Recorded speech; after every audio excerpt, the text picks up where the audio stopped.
అందమైన చర్మ సౌందర్యం మీ సొంతం. Second aqua radiance deep cleansing gel.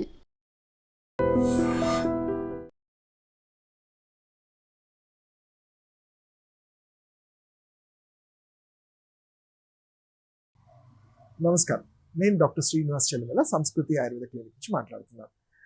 ఈరోజు మనం డిస్కస్ చేసే టాపిక్ వచ్చేసి యాసిడిటీ అనేది ఏంటంటే చాలామంది చూస్తుంటాము. ఇతరత్ర ఏ జబ్బులు ఉన్నా కానీ కామన్గా చెప్పేది, డాక్టర్ నాకు తినగానే తేన్పుల్లాగా వస్తున్నాయి, లేకపోతే కడుపు ఉబ్బరంగా ఉంది, అది ఇంకొన్నిసార్లు మోషన్ సరిగ్గా అవ్వట్లేదు అంటారు. అంటే మీరు చూసుకుంటే ఈ గ్యాస్ట్రిక్ ప్రాబ్లం అనేది ఉట్టి పేరుకు ఏదో గ్యాసెస్ అని కాదు, ఇతరత్ర ప్రాబ్లమ్స్ లైక్ కాన్స్టిపేషన్, మలబద్ధకంలో కూడా చూస్తాము. పైల్స్, ఇలాంటి పైల్స్ అంటే అర్షమూలలు, ఇలాంటి కండిషన్స్లో కూడా చూస్తుంటాము.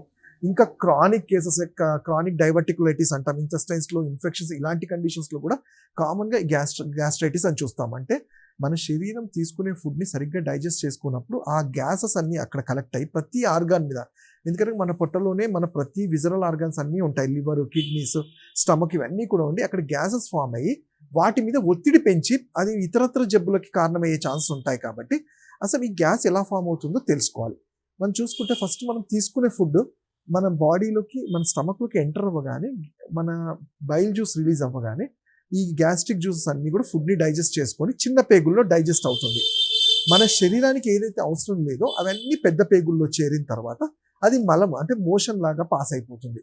బట్ ఎప్పుడైతే మనిషి టైంకి ఫుడ్ తీసుకోకపోవడము, ఆ సరైన టైంకి చాలా ఎక్కువగా బాడీని డైజెస్ట్ చేసుకునే ఫుడ్స్, అంటే టైం ఎక్కువ డైజెస్ట్ చేసుకునే foods like non veg items కానివ్వండి, ఆల్కహాల్, చాట్ కానీ, బేక్డ్ ఐటమ్స్, బయట ఈ ఫాస్ట్ ఫుడ్, ఇవన్నీ కూడా ఏమవుతుంటే ఈ స్టమక్ మీద ఒత్తిడి పెంచేస్తాయి, గ్యాస్ట్రిక్ జ్యూసెస్ని డిజాల్వ్ చేస్తాయి. అంటే వాటి మీద ఒత్తిడి పెంచి వాటి పనిని తగ్గించే ఫుడ్స్ తీసుకోవటం వల్ల.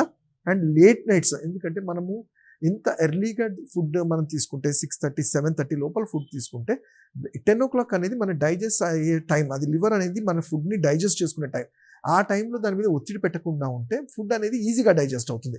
సో నేను చెప్పిన ఈ కారణాలన్నీ, అంటే ఇర్రెగ్యులర్ టైం ఫుడ్స్ కానివ్వండి, ఎక్కువ ఫుడ్ టైం డైజెస్ట్ తీసుకునే time foods like non veg items, ఇవన్నీ అవాయిడ్ చేసుకొని రెగ్యులర్ ఎక్సర్సైజెస్, నార్మల్ ఒక 10-15 వర్కౌట్స్ చేయటం వల్ల, 10 minutes వర్కౌట్స్ చేయటం వల్ల కూడా మన మెటబాలిజం కరెక్ట్గా ఉండి తీసుకునే ఫుడ్ బాడీ అబ్జర్వ్ చేసుకోవడానికి వీలవుతుంది. ఇవి కాని పక్షంలోనే ఈ గ్యాస్ట్రిక్ జ్యూసెస్ అన్నీ ఫామ్ అయిపోయి కొంత సందర్భం లక్షణాలు చూస్తే ఏంటంటే పైకి ఎగదన్నుతుంటాయి, గ్యాసెస్ ఫాటింగ్ అంటాము, గ్యాసెస్ రిలీజ్ అవుతుంటాయి. కొంతమందిలో ఛాతీలో పెయిన్ఫుల్ లాగా ఉంటుంది. దీనివల్ల ఏంటంటే వాళ్ళకి ఏదో హార్ట్ ప్రాబ్లం లాగా కూడా చాలాసార్లు కంగారు పడిపోతుంటారు. సో ఈ ఈ లక్షణాలే కాకుండా ఒక్కొక్కసారి గొంతులో మంట లాంటిది ఉంటుంది, అంటే అదేదో కఫానికి సంబంధించి అనుకుంటారు, కానీ అది కూడా పైత్య లక్షణాల్లో ఒక లక్షణం ఏంటంటే ఎప్పుడు గొంతులో మంటలాగా ఉండటము, ఈవెన్ ముక్కులో సైనస్ కూడా ఒక్కొక్కసారి మంట అనిపించడము, ఇవన్నీ చూస్తుంటాం. దానికి మనం లక్షణాలు తెలుసుకున్నాము. మరి ఎవరికి వస్తుంది అంటే ఎవరైతే సరిగ్గా టైంకి ఫుడ్ తీసుకోకుండా, సరైన ఫైబర్ ఫుడ్ లేకుండా, అంటే మన ఫుడ్లో ఈ ఫ్రూట్స్ కానీ వెజిటబుల్స్ యాడ్ చేయటం వల్ల ఆ గ్యాసెస్ని రిలీవ్ చేయడానికి హెల్ప్ అవుతుంది. సో ఎవరైతే చేయరో వీళ్ళందరిలో మనం చూస్తున్నాము. మరి వీటికి ఇవన్నీ చేసినా మాతో ఇప్పుడు ప్రాబ్లం ఉంది డాక్టర్ గారు, దీనికి మేము రోజు ఒక మెడిసిన్ పొద్దున్న లేవగానే కొన్ని సంవత్సరాల నుంచి వాడుతున్నాము అంటారు. అది ఒకటేనా పరిష్కారం అంటే తప్పకుండా కాదు. ఇక్కడ నేను చెప్పినట్టు ఇంతకుముందు మూల కారణాన్ని తెలుసుకోగలిగితే, అంటే ఆ ఫుడ్ ఎక్కడ అసలు క్లాగ్ అయ్యింది, ఎందుకు సరిగ్గా డైజెస్ట్ అవ్వట్లేదు అన్నదానికి ఆయుర్వేదంలో దాని మూల కారణం మనం తెలుసుకొని పైత్యానికి సంబంధించిన వీరేచన క్రియ అని కానివ్వండి, అగ్ని దీపనం, అంటే బాడీ ఈ డైజెస్టివ్ ఫైర్ చాలా అనీవెన్గా ఉంటుంది, దాన్ని సరిచేయటం మన డైజెస్టివ్ ఫైర్ అంటాం, దాన్ని జఠరాగ్ని అంటాం, దాన్ని సరిచేయడానికి చాలా మంచి ఔషధాలు ఉంటాయి.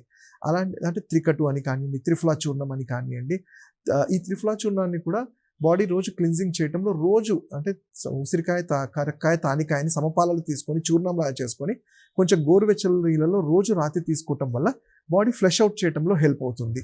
అలానే టైంకి ఫుడ్ తీసుకొని వీలైతే మెంటల్ స్ట్రెస్ తగ్గించుకొని ఎర్లీగా పడుకోవటం అనేది కూడా చాలా ఇంపార్టెంట్ ఉంటుంది. ఇవన్నీ కానప్పుడు ఆయుర్వేదంలో పంచకర్మాల్లో నేను ఇంతకు చెప్పినట్టు బస్తి క్రియ కానీ వీరేచన క్రియ అనేది మేము రెగ్యులర్గా చేస్తూ ఉంటాము. వీటితో పాటు మనిషి టైంకి ఫుడ్ అనేది మళ్ళీ ఎందుకు చెప్తున్నామంటే మన ఫుడ్ మీదనే, అంటే ఆ టైంకి తీసుకునే ఫుడ్ ఎన్నిసార్లు మనము తక్కువ ఫుడ్ ఎక్కువసార్లు తీసుకుంటేనే మన మెటబాలిజం అనేది కరెక్ట్గా ఉంటుంది. ఆ ఫుడ్ టైంకి తీసుకునే వాళ్ళలో మీరు ఎక్కువ ఈ గ్యాస్ట్రైటిస్ అనేది చూస్తుంటాం. అలానే వీళ్ళలో మోషన్ రెగ్యులర్గా అవుతుందా లేదా అనేది కూడా చెక్ చేయాలి. మోషన్ రెగ్యులర్ కాకపోయినప్పుడు వాటిని సరిచేసేవి ఫుడ్స్లో మనకి ప్రూన్స్ అంటాము. అంటే మనకి డ్రైడ్ ఆల్బుకారా అని వారంలో 2-3 సార్లు 2-3 తినడం వల్ల కూడా ఫ్లష్ అవుట్ చేయటము. బనానాస్, అలానే జామ పండు, ఇలాంటి ఫ్రూట్స్ని మన డైట్లో రోజు యాడ్ చేస్తూ ఉండాలి. ఫ్రూట్స్ కూడా ఇన్ బిట్వీన్ మీల్స్ తీసుకోమంటాం, ఐదర్ 11 o'clock లేదంటే 4 o'clock అనేది. అలానే వాటర్ హైడ్రేటెడ్గా ఉండాలి. వీటితో పాటు మీరు నేను చెప్పిన ఔషధాలని ఒక పద్ధతి ప్రకారం తీసుకోగలిగితే ఎంత గ్యాస్ట్రైటిస్ దాని రిలేటెడ్ ప్రాబ్లమ్స్ ఉన్నా కానీ కంట్రోల్ అవుతాయి. ఇంకా వీటి గురించి తెలుసుకోవాలంటే మీరు నా క్లినిక్స్లో వచ్చి నన్ను కలవచ్చు. నా నంబర్ 7658909501. వచ్చేసి ఒబేసిటీ, అదే అధిక బరువు అంటాం. అండ్ దాంట్లో ఎస్పెషల్లీ ఈ టమ్మీ ఫ్యాట్ గురించి తెలుసుకుందాం. అసలు అధిక బరువు అంటేనే మన పేరులోనే ఉంది, మన శరీరానికి కావాల్సిన దానికన్నా ఎక్కువ ఉండటం వల్ల దాన్ని అధిక బరువు అంటాం. మనం తెలుగులో అనుకుంటాం ఏదైనా అతివృష్టి అనావృష్టి అంటాం. మన శరీరానికి కావాల్సిన దానికన్నా ఎక్కువ ఉన్నా అదేదో మంచిదని కాదు, తప్పకుండా దానివల్ల కూడా హామ్ జరుగుతుంది. అండ్ ఈ అధిక బరువు వల్ల మనం చూసుకుంటే చాలా మటుకు అన్ని వ్యాధులకి ఇది చాలా మెయిన్ కారణం. అంటే మన శరీరంలో ఫ్యాట్ అవసరము, కొవ్వు కావాల్సిందే, కానీ అది ఎక్కువ అయినప్పుడు ప్రతి ఆర్గాన్ మీద అది చేరిపోతుంది. అంటే మనం చూసుకుంటే ఫ్యాటీ లివర్ అంటాం. లివర్ మనది ఎంత బాగా ఉంటే మన జీవక్రియ, మన మెటబాలిజం అంత బాగా ఉండి డిసీజెస్ నుంచి మనము రెసిస్టెన్స్ ఉంటుంది. మరి ఆ లివర్ మీదే ఈ ఫ్యాట్ పేరుకపోవటము. నాట్ ఓన్లీ లివర్, మీరు చూస్తే ఆడవాళ్ళలో ఫైబ్రాయిడ్స్ అంటాము, అంటే యుట్రస్ మీద కూడా ఫ్యాట్ పేరుకుపోయి అవి గడ్డల్లాగా అవ్వటము చూస్తుంటాము. అలానే ప్రతి ఆర్గాన్ మీద, ఏ ఆర్గాన్ మీద కూడా ఫ్యాట్ చేరిపోవటం వల్ల అది చేయాల్సిన పని ఒత్తిడి వల్ల చేయాల్సి వస్తుంది. దానివల్ల ఇతరత్ర వ్యాధులన్నీ కూడా చూస్తుంటాం. మనం చూసుకుంటే బ్లడ్లో అది ఈ ఫ్యాట్ ఎక్కువ అయిపోతే దాన్ని కొలెస్ట్రాల్ అంటాము. ఆ కొలెస్ట్రాల్ ఎక్కువ అవ్వటం వల్ల మనకి హార్ట్లో కావాల్సిన బ్లడ్ పంపింగ్ తగ్గిపోయి హార్ట్ అటాక్ అలాంటివి కూడా చూస్తుంటాం. సో అంత ఇంపార్టెన్స్ ఈ కొవ్వుకు ఉంటుంది. అలా అని చెప్పేసి ఓవర్గా మనము మీరు చూస్తే 2 రకాల వాళ్ళు ఉంటారు. ఫ్యాట్ అధిక బరువు ఉంది అనగానే మనం బరువు పెరిగామనగానే ఫస్ట్ ఫుడ్ ఆపేస్తారు, అంటే తినడం ఆపేస్తారు. తినడం ఆపేయడం వల్ల ఇక్కడ జరిగేది ఏంటంటే మంచి జరిగే కన్నా చాలా ఎక్కువ నష్టమే ఉంటుంది. ఎందుకంటే ఫ్యాట్ మనకి ఎంత కావాలో అంత ఉండాలి కాబట్టి మనం ఫుడ్ ద్వారానే అది వస్తుంది. బట్ ఇక్కడ ఏమవుతుంది, ఆ ఫ్యాట్ని తగ్గించే ప్రాసెస్లో మిగతా న్యూట్రియంట్స్ని మనం ఆపేస్తే, అంటే నేను ఫుడ్ అసలు ఏమీ తీసుకోను అంటే మనకు కావాల్సిన మిగతా న్యూట్రియంట్స్ అన్నీ కూడా మన బాడీకి రీచ్ అవ్వక వీక్నెస్ అనేది చూస్తుంటాం. అలానే ఇంకొక కండిషన్ ఏంటంటే హీమోగ్లోబిన్ తగ్గిపోతుంది. అంటే బ్లడ్లో హీమోగ్లోబిన్ తగ్గిపోయి వాటర్ పర్సంటేజ్ ఎక్కువ పెరుగుతుంది. ఈ వాటర్ పర్సంటేజ్ పెరిగినప్పుడు బాడీ బ్లోనప్ అవుతుంది. మన శరీరం చూసినప్పుడు బాడీ ఎక్కువ వాటర్ వల్ల శరీరం బ్లోనప్ అయ్యి అదేదో అధిక బరువు అనుకుంటాం, కానీ జనరల్గా ఇక్కడ వీళ్ళలో ఏంటంటే బ్లడ్ తగ్గిపోవడం వల్ల నీరు శాతం పెరుగుతుంది. అలాంటి వాళ్ళల్లో ఈ డైట్ చేయటం వల్ల ఇంకా వీక్నెస్ అనేది ఎక్కువ చూస్తుంటాం. సో అందుకని ప్రాపర్గా ఆ ఒబేసిటీ గురించి మీరు అన్నప్పుడు మీ సొంత నిర్ణయాలు కాకుండా, అంటే ఫుడ్ ఆపేస్తేనే మనం లావు తగ్గిపోతాం అనేది కాదు. ఒక ఆయుర్వేద వైద్యుని కలిసి మీ డైట్కి తగ్గ దానికి మీ ప్రకృతికి ప్రకారం మేము కొన్ని డైట్ కానీ ఆ ఔషధాలు కానీ సజెస్ట్ చేస్తుంటాం. సో ఇక్కడ మనం అధిక బరువు రావడానికి కారణాలు చూసుకుంటే ఏంటంటే, ఒకటి మెటబాలిజం అంటాం. అంటే బాడీలో ఎస్పెషల్లీ ఆడవాళ్ళని చూసుకుంటే హార్మోనల్ ఇంబ్యాలెన్స్, PCOS కానివ్వండి, థైరాయిడ్ కానీ ఇలాంటి వాటిలలో చూస్తుంటాము. జనరల్గా మగవాళ్ళ కన్నా ఆడవాళ్ళు ఎక్కువగా మనము ఈ ఒబెసిటీ చూస్తుంటాము.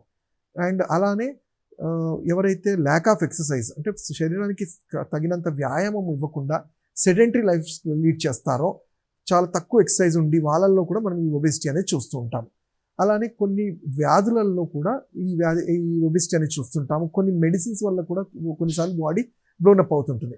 ఈ కారణాలన్నిటికీ కూడా ఒకటే మనం ట్రీట్మెంట్గా చూసుకుంటే ఏంటంటే వ్యాయామం అనేది చాలా ఇంపార్టెంట్. దానికి తగ్గట్టు ఫుడ్ కూడా చాలా ఇంపార్టెంట్. మనం తీసుకునే ఫుడ్ చాలా ఎర్లీగా, డిన్నర్ కూడా ఎర్లీగా చేయాలి, ఎక్సర్సైజెస్ నార్మల్గా ఉండాలి, నిద్ర సరిగ్గా ఉండాలి. నిద్ర లేకపోయినా ఒబేసిటీ అనేది చాలా ఎక్కువగా కాంప్లికేటెడ్గా ఉంటుంది. అలానే నేను ఇంతకుముందు చెప్పినట్టు టమ్మీ పార్ట్ గురించి చాలామంది అడుగుతుంటారు. అంటే ఎక్కువ ఫ్యాట్ అనేది ఇక్కడే అక్యుములేట్, ఎందుకంటే ఇది మన స్టోరేజ్ అంటాం.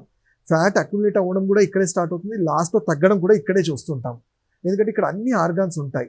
దీనికి సింపుల్గా ఇంటి చిట్కా చెప్పాలి అంటే మనకి ఇంట్లో దొరికే హార్స్ గ్రామ్ అంటాము. అంటే మన ఉలవల్ని పౌడర్ లాగా చేసుకొని బాగా పులిసిన మజ్జిగలో పేస్ట్ లాగా చేసి ఆపోజిట్ డైరెక్షన్లో పెట్టడం వల్ల ఈ ఫ్యాట్ అనేది మొబిలైజ్ అవ్వడానికి హెల్ప్ అవుతుంది. అలానే ఇక్కడ ఇంకొక అపోహ ఏముంటుంది అంటే, ఒక 10 kilos నేను ఏదో మెడిసిన్ వల్ల తగ్గిపోతే చాలా బెటర్ అనుకుంటే చాలా డేంజర్ అది. యాజ్ ఎ ఆయుర్వేద వైద్యుడిగా మేము ఎప్పుడైనా కానీ మీ బాడీ మెటబాలిక్ ప్రకారం మీ వెయిట్ ఎంత తగ్గాలో అంతే తగ్గాలి. మీరు చూసుకుంటే 10 kilos మీరు ఒక 1 monthలో తగ్గారంటే ఫ్యాట్ ఒకటే కాదు, దాంట్లో ఉండే ఎలక్ట్రోలైట్స్, సోడియం, పొటాషియం, క్లోరైడ్ ఇవన్నీ కూడా మీ బాడీలో నుంచి అబ్జర్వ్ బాడీకి ఎవాపరేట్ అయిపోయాయి, అంటే మనకు కావాల్సిన పోషకాలు కూడా బాడీ నుంచి వెళ్ళిపోతుంటాయి. అండ్ ఇదే కాకుండా ఇంకొక రిస్క్ ఫ్యాక్టర్ ఏంటంటే కిడ్నీ అనేది ఫిల్టర్ చేయాలి. సో మనం దాని మీద అతిగా ఒత్తిడి ఇవ్వడం వల్ల ఈ కిడ్నీ లివర్ మీద కూడా ప్రెషర్ ఉంటుంది. సో అందుకనే మీ సొంత నిర్ణయం కాకుండా డాక్టర్ని, ఆయుర్వేద వైద్యుడిని కలిసిన తర్వాత మీ బాడీకి తగ్గట్టు ఎంత వెయిట్ లాస్ అవ్వాలో మనం ప్లాన్ చేసుకొని, నేను చెప్పినట్టు సింపుల్ ఔషధాలు, వీటికి చాలా హై అవసరం కాదు, మనకి ఇంట్లో మేము చెప్పే సింపుల్ ఔషధం వరణాది కషాయం అని కానివ్వండి, గుగ్గులు తిక్తిక కషాయము, త్రిఫలా చూర్ణము, మేధోహర గుగ్గులు, ఇలాంటివి మీ బాడీకి తగ్గట్టు మేము ఔషధాలు, అలానే ఆయుర్వేదిక్ పంచకర్మలు, పూర్వకర్మ ట్రీట్మెంట్స్, ఉద్వర్తనము, అభ్యంగనము, ఇవన్నీ చేయటం వల్ల ఈ ఫాలికల్స్లో ఎస్పెషల్లీ స్కిన్ కింద ఉండే ఈ ఫ్యాట్ అనేది మొబిలైజ్ అయ్యి మన బాడీ అనేది న్యాచురల్గానే వాటిని క్లీన్స్ చేసుకుంటూ మన బాడీ ష్రింక్ అవ్వడం స్టార్ట్ అవుతుంది. ఇంకోటి మేము చేసే ఈ థెరపీస్ వల్ల ఏంటంటే ఎప్పుడైతే బాడీ ఫ్యాట్ తగ్గుతూ వస్తుందో స్కిన్ సాగి అవ్వకుండా ఈ ఆయిల్స్ అనేవి ఆ ఇంటాక్ట్నెస్ని మనం హెల్ప్ చేయడానికి అవుతుంది. సో ఇంకా వీటి గురించి మీరు తెలుసుకోవాలి అంటే మీరు తప్పకుండా నా క్లినిక్స్లో వచ్చి కలవచ్చు. నా నంబర్ 7658909501. Thank you.